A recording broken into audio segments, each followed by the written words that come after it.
There's a moment in football that most people never see. Not the goal, not the celebration, not the trophy lift. It's the moment before all of that. When everyone else has gone home, the stadium lights are off, and one player is still out there on the pitch, alone, doing it all over again. That player was almost always Cristiano Ronaldo, and the question people have been asking for 20 years is simple. Why? Why does someone with that much natural talent still outwork everyone around him? Why does the most decorated footballer on the planet train like he's got something to prove? The answer to that question starts a long way from the Bernabeu, a long way from Old Trafford, on a small island in the Atlantic Ocean where a boy grew up with almost nothing and decided that wasn't going to be his story. This is the mindset that made Ronaldo a legend. Madeira, 1985. The island is beautiful in the way that places can be beautiful and brutal at the same time. Cristiano Ronaldo dos Santos Aveiro was born in a tiny house in Santo Antonio, the fourth child of Maria Dolores and José Diniz Aveiro. His father was a gardener who worked for the local council. His mother cleaned houses. There were days when the family didn't have enough food. The house was so small that Ronaldo shared a room with all three of his siblings. By most measures, this was a family on the edge. He was obsessed with football from the moment he could kick a ball. Not casually obsessed the way most kids are. Genuinely, almost frighteningly obsessed. Neighbors remember seeing him out on the street for hours after school, long after dark, still working on his touch, his movement, his shot. His mother has talked about how she'd call him in for dinner and he'd beg for just 5 more minutes, and then 5 more, and then 5 more after that. Even then, as a child with no boots worth wearing and no professional training, he was doing something that would define his entire career. He was choosing to do more when no one was watching. At 8 years old, he joined his first club, Andorinha, where his father worked as the kit man, then Nacional. And then, at 12, something happened that would change everything. Sporting CP, one of Portugal's biggest clubs, invited him for a trial in Lisbon. This was the moment. This was the door opening. But to walk through it, Ronaldo had to leave Madeira. He had to leave his family. He was 12 years old. His mother has described saying goodbye to him at the airport as one of the hardest things she's ever done. Ronaldo himself has said he cried the entire flight. And when he arrived in Lisbon, the other boys at the academy made fun of his Madeiran accent. They laughed at the way he talked. He was the outsider, the kid from the island, and they let him know it. Most kids would have called their parents and asked to come home. Ronaldo channeled it into football. Every session, every drill, every sprint, he pushed harder than anyone else because he had something to prove. Not to them, to himself. His coaches at Sporting's academy still talk about him differently than they talk about other players. Not just talented, driven in a way that made them uncomfortable sometimes. He'd stay after training asking for extra sessions. He'd watch footage of his own performances looking for mistakes. He was 14, 15 years old, doing things that professional athletes in their prime don't do. And then, at 15, doctors discovered he had a racing heart, a condition that required surgery. There was a real chance his career could end before it started. He had the operation, recovered faster than anyone expected, and was back on the pitch within weeks. That should tell you everything you need to know about what was going on inside this kid's head. By 17, he was training with Sporting's first team. And in August 2003, Sporting played a pre-season friendly against Manchester United. Sir Alex Ferguson was watching from the stands.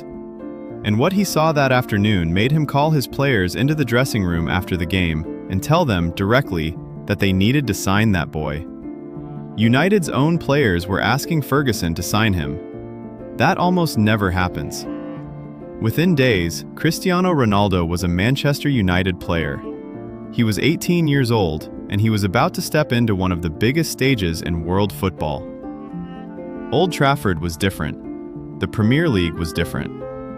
Physically, it was more demanding than anything he'd experienced. Defenders were bigger, faster, more aggressive. And early on, Ronaldo struggled. He was flashy, sometimes too flashy. He'd try tricks that didn't come off. He'd lose the ball in dangerous areas. The English press was skeptical. Fans were patient but waiting. And Ferguson, to his credit, didn't rush him. He let him develop. He protected him. And Ronaldo, for his part, did what he always does. He went to work. Transformation between his first season at United and his fourth is almost hard to believe when you watch the footage back to back. The raw, exciting but inconsistent teenager became something else entirely. He got physically stronger, genuinely obsessive about his body, his diet, his recovery. He simplified his game in the final third without losing his flair. And he started scoring goals, lots of them. In the 2007 to 2008 season, he scored 42 goals in all competitions. He won the Premier League, the Champions League, and the Ballon d'Or. He was 23 years old, and he was the best player on the planet. But here's what people forget about that period. It wasn't just talent that got him there. His teammates at United talk about what it was like training with him. Patrice Evra has said in interviews that Ronaldo would stay on the pitch for hours after official training ended, working on free kicks, on finishing, on movement. Rio Ferdinand has talked about how Ronaldo studied his own game the way a chess player studies the board, constantly looking for edges, weaknesses to fix, patterns to exploit. This wasn't someone coasting on ability. This was someone using ability as a starting point and building everything else on top of it through pure, relentless work. And then came Real Madrid. £80 million, a world record fee. The pressure was enormous, and Ronaldo met it the only way he knows how, by delivering. In 9 seasons at Real Madrid, he scored 450 goals. 450. He won 4 Champions League titles, 4 Ballon d'Or awards. He broke records that people thought were unbreakable. And he did it while playing alongside some of the best players in the world, in the most scrutinized league on earth, under the microscope of a fan base that expects perfection every single week. Now, you can't talk about Ronaldo without talking about Messi, the greatest rivalry in football history. 2 players, completely different in style, both operating at a level that made everyone else look ordinary. And the debate has been going on for 15 years. Who's better? The thing is, that rivalry made both of them better. Ronaldo has said it himself.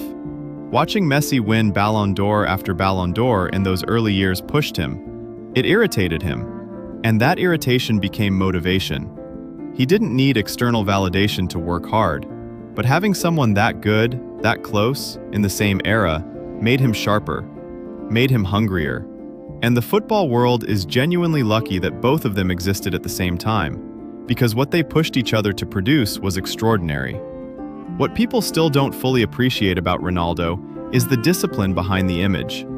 This is a man who has been reported to sleep in 5 90-minute cycles instead of 1 long sleep to maximize recovery, who has a personal chef, a personal physio, a training setup at his home so he can work even on rest days, who reportedly has the body fat percentage of a professional athlete 10 years younger than him.